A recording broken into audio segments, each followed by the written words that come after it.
challenges, in our opinion, seem to have overwhelmed our security institutions. The governors are supposed to be the state security officers of their state. There is need for us to at least engage the traditional rulers.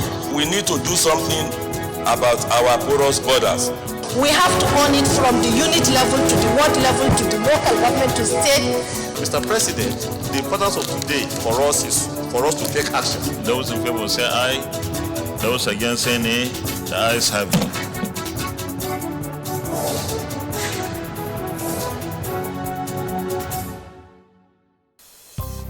Hello and welcome. The Senate recess is in its 5th week. Before you know it, the lawmakers will be back to the chambers making laws for the good of the nation. One major legislation it will focus on is the amendment of the 1999 Constitution, the process of which is in progress. Before the recess, the Senate had held public hearings in the geopolitical zones as well as in Abuja. And so, on the program this week, we bring you a review of the public hearings held in some parts of the country. So stay tuned as we take you through some of the activities that took place at the venues of this exercise. Don't go away. The Senate to send a message to the President to reap opportunities from that. To raise a matter of urgent public importance. And we are aware that when this particular motion comes up for a longer term development, arrive to second the motion. Those in favor of this prayer say aye. Those against say nay. The ayes have it.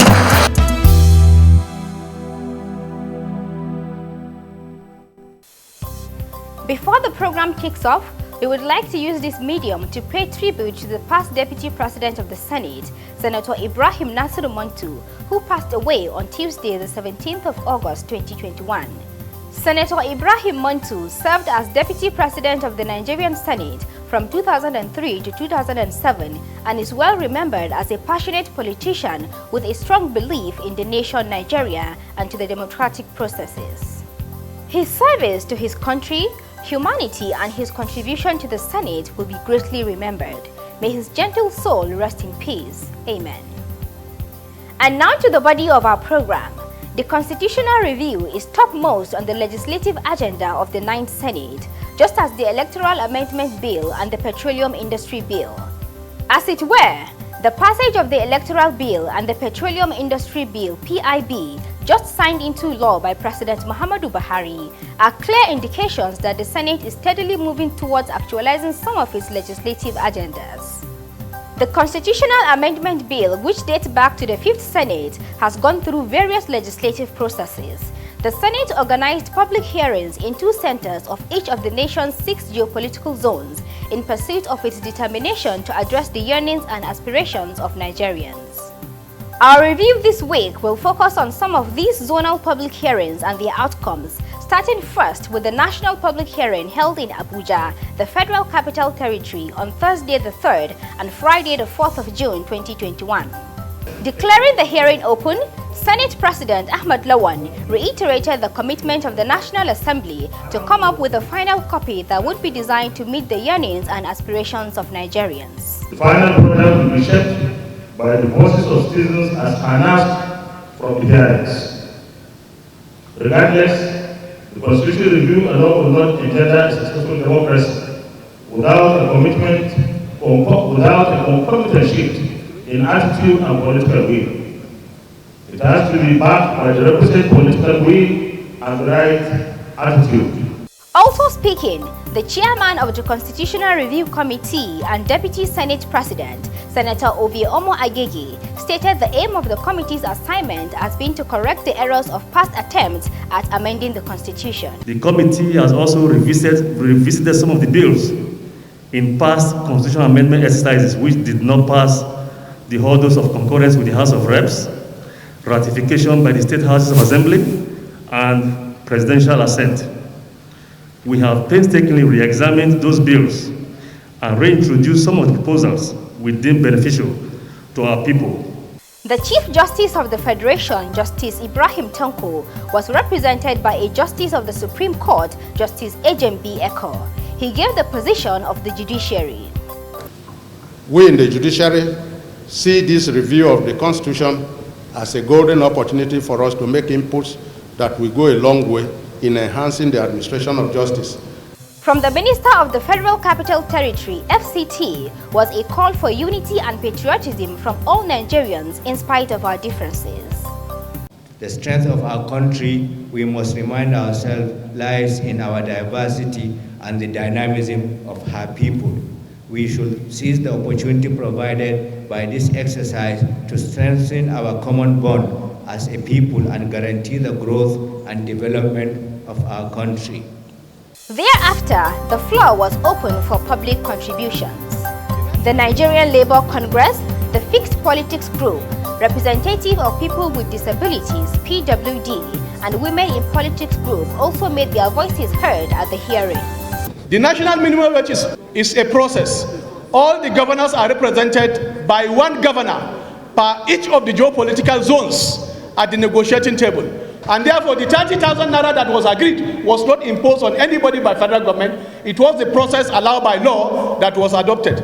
So at this point, to come and say, well, remove it from the minimum wage because of federalism is also false. Call for a big tent conversation around the single issue amendment for a referendum and a referendum commission for our deliberation on a new constitution for the country. A number of sections that we have articulated that we may not have time to look at.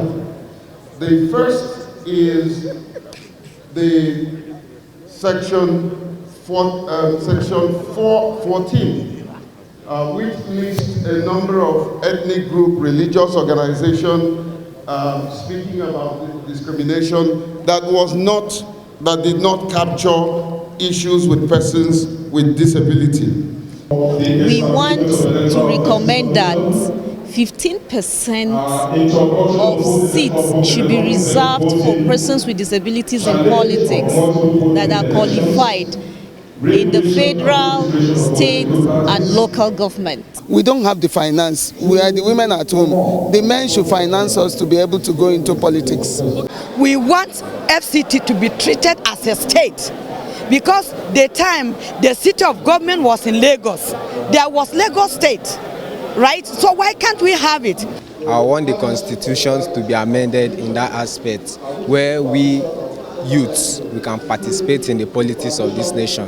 At the end, the committee promised to compile a final report for submission to Senate plenary for more legislative action. Let's take a break to open the Senate notebook. Don't go away.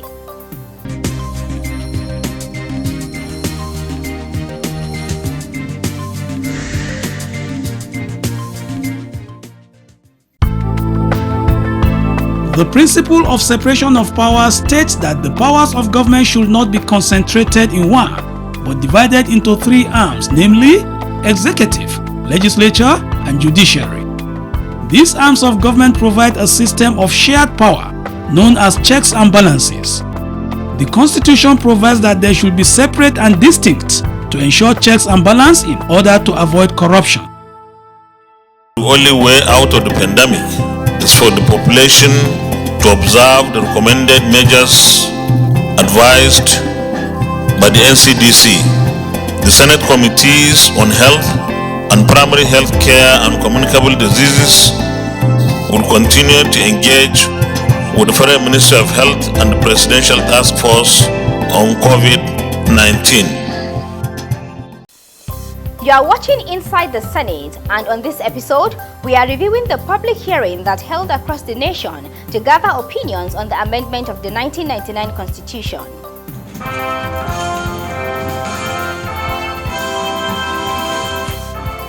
One center where the exercise took place in the northeast was Bauchi State, which brought together stakeholders from Bauchi, Borno and Yobe states and chaired by Senator Abubakar Kyari. To lead the delegation of highly respected. A courtesy call on Governor Bala Muhammad marked the beginning of the two-day exercise. In his address, the chairman itemized the numerous challenges bedeviling the country, thereby necessitating the hearing.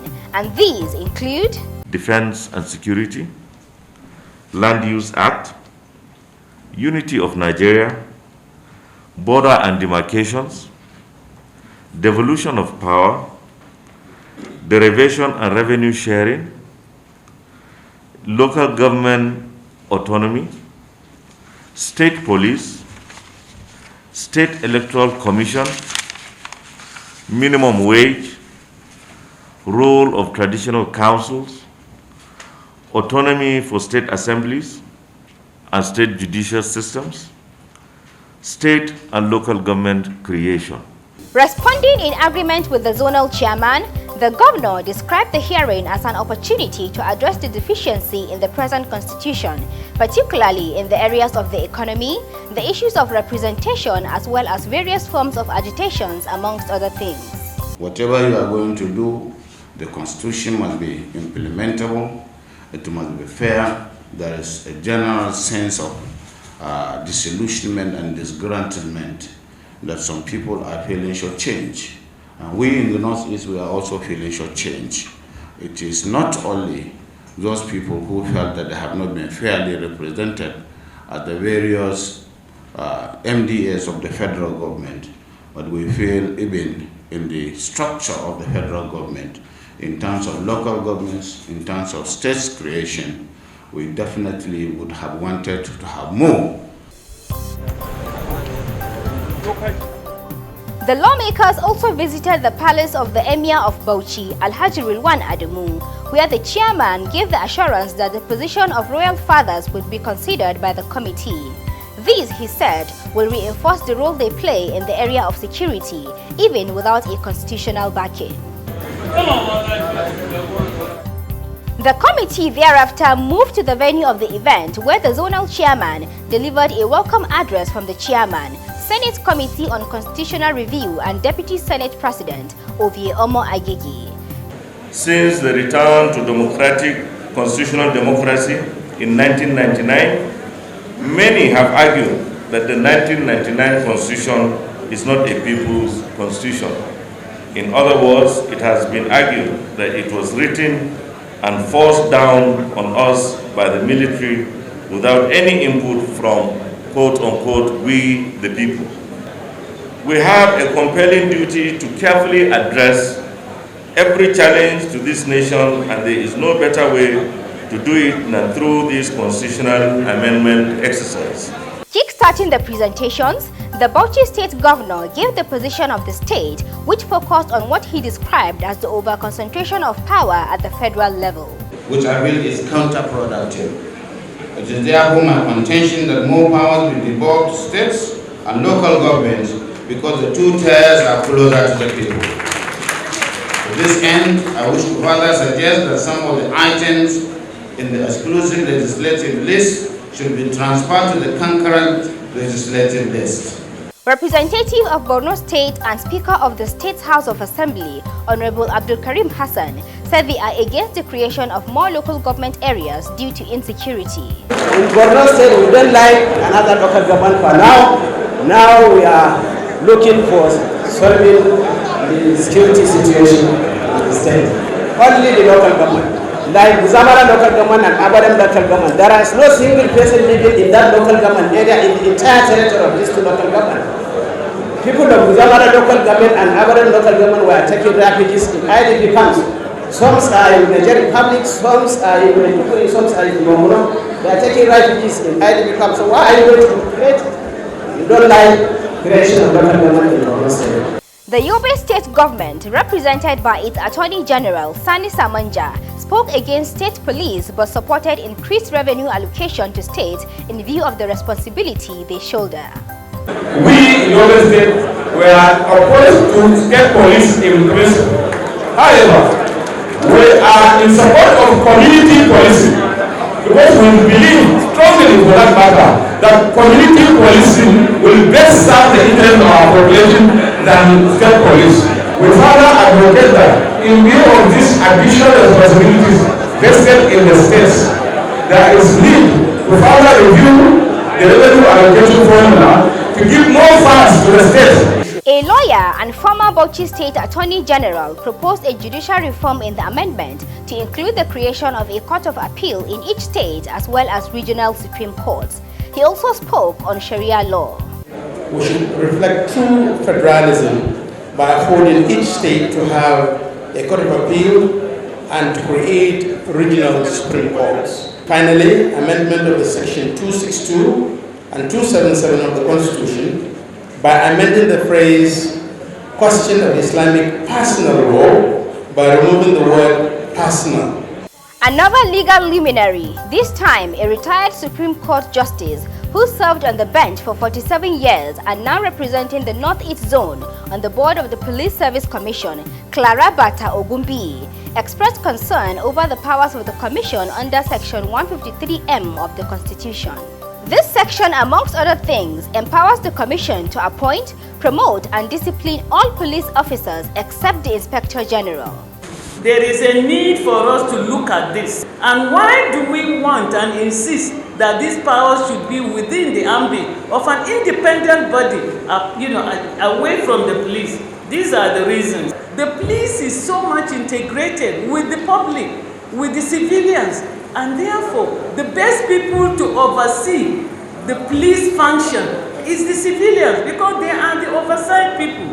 And with the NSAS experience we had, I think we will be treading a very dangerous, direction if we allow the police, who are those that we think should be doing things properly, going without checks. And from the Muslim Student Society was a call for the dismantling of state structure and reversal to zonal system in the administration of Nigeria. Nigeria should be a federation consisting of 6 geopolitical zones, a federal capital territory, Abuja.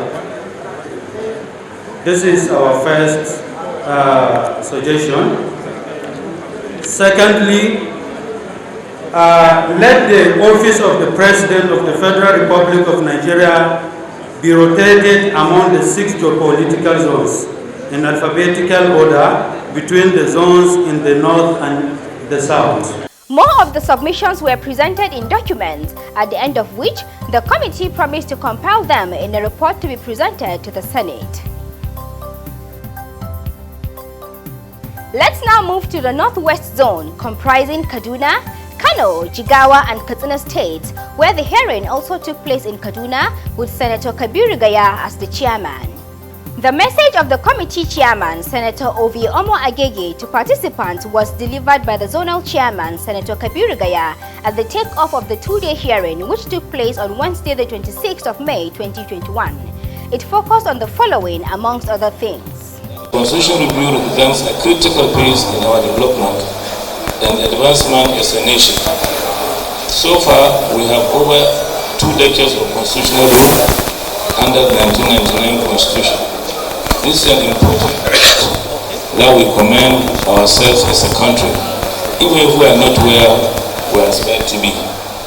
These very public hearings have been designed in such a manner to give citizens greater opportunities to make input more than ever before in the constitutional amendment process. In his remark, Governor Nasir El-Rufai of Kaduna State suggested a reform that would allow each state to establish the number of local government areas it desires, while also supporting state police. Each state should decide how many local governments it can efficiently run and fund for better governance and delivery of public goods. Each state should decide what typology of local government fits its historical, cultural and administrative circumstances, but the resulting framework must be democratic with periodic elections at no longer than 4-year intervals. The Emir of Zazzau called for a role for royal fathers in the constitution. Most especially at this time of insecurity, the role of the traditional rulers cannot be overemphasized. So we hope and pray that the National Assembly, the distinguished senators, will look into this, and in the next amendment, inshallah, this one should be, this issue of the role of traditional institutions should be fast-tracked. Stakeholders took turns to make submissions, with the Nigerian Labour Congress (NLC) speaking against the removal of the national minimum wage from the concurrent legislative list. In line with our argument on retaining labor on the exclusive legislative list. It is also follows that any contemplation to remove the national minimum wage from the exclusive legislative list to the concurrent legislative list will only expose Nigeria to international ridicule and outrage. The argument for a centralized determination of the national minimum wage has been strongly compassed by Nigerian founding fathers, even before Nigerian independence.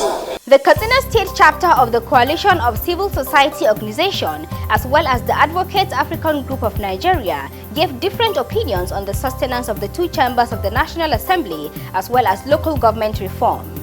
We hope the Constitution will be reviewed to have a kind of unicameral legislation, because bicameral legislation is too expensive for Nigeria, especially this time. We are proposing to the scrap of the Senate with so that we can have one chamber for the House of Representatives. National Assembly, we are proposing that we are bicameral, National Assembly. We recommend that both the upper and the lower houses should be composed with members elected from the various regions that we have proposed. The local government should be restructured in such a way that there could be great developmental stride in the local government. This craze we have for national politics, so many people will go to the local government and contest there. If we make local government to be viable, to be active, and to be strong. Another stakeholder spoke in favor of diaspora voting for the over 17 million Nigerians in the diaspora, who he said send close to $25 million each year to Nigeria. We are partners in progress, and that's why we actually want to be part of the elections in Nigeria.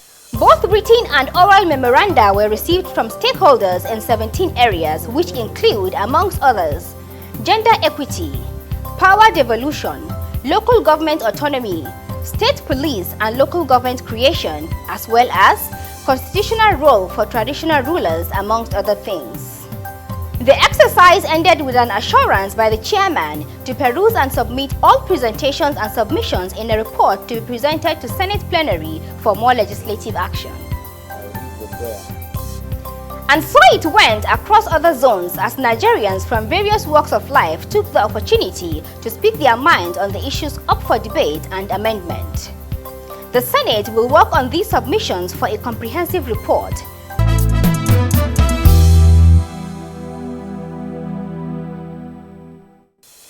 We will stop our review here. Our profile segment is next. Stand by for our Senator of the Week.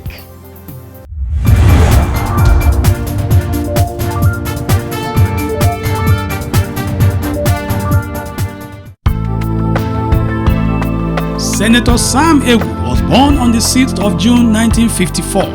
He attended primary and secondary schools in various towns in the old Abakaleke and Afikpo divisions in today's Ebonyi State. For tertiary education, he attended the University of Nigeria, Nsukka, for his bachelor's degree in agriculture, after which he did his NYSC in Maiduguri. After service, he returned to the same university for his master's and doctorate in agriculture. He worked briefly with the Lake Chad Research Institute in Gamborungala, Borno State, and later became a graduate assistant at the Enugu State University of Science and Technology. He joined active politics and was one-time Ebonyi State Commissioner of Education. In 1998, he contested for the position of the Governor of Ebonyi State and won, serving on that position from 1999 to 2007. Thereafter, he was appointed Minister of Education under the Umar Musa Yar'Adua administration and served in that capacity between 2008 and 2010. In the 2015 elections, Senator Sam Egwu contested and won election to the Senate to represent Ebonyi North Senatorial District. His legislative interests are education, agriculture, as well as security, amongst other things.